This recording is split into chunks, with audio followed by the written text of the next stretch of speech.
আপনারা জানেন ফলতাতে একটা ক্রিমিনাল মাফিয়াকে মুক্তির জন্য একটা ইনসিডেন্ট কিছুদিন আগে ঘটেছিল। ইনসিডেন্টটা আপনার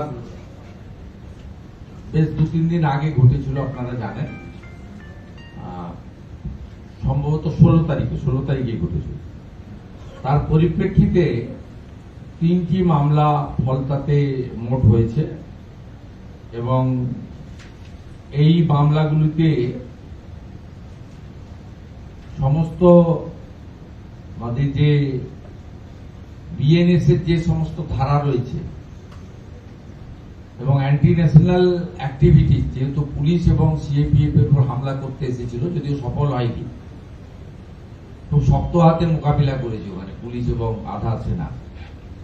তা আমরা আমাদের যে সমস্ত সেকশনগুলো রয়েছে, বিশেষ করে 3/4 ES অ্যাক্ট,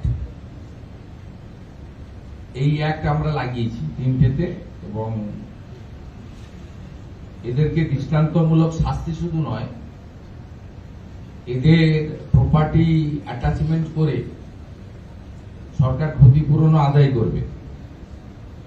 এখানে এখনো পর্যন্ত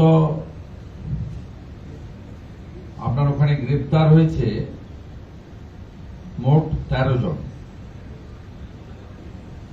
এই 3টি মামলা ফলতা পিএসএ হয়েছে। এই 3টি মামলার পরিপ্রেক্ষিতে মোট 13 জনকে গ্রেপ্তার করে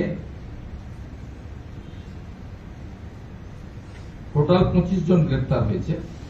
তার মধ্যে 12 জন পিসিতে আছে, 13 জন জেসিতে আছে। যাদেরকে টিভিতে বা সোশ্যাল মিডিয়াতে বা ভিডিওতে দেখা গেছে তাদেরকে চিহ্নিত করে আমরা ব্যবস্থা নিচ্ছি, এটুকু আমি আপনাদের বলবো।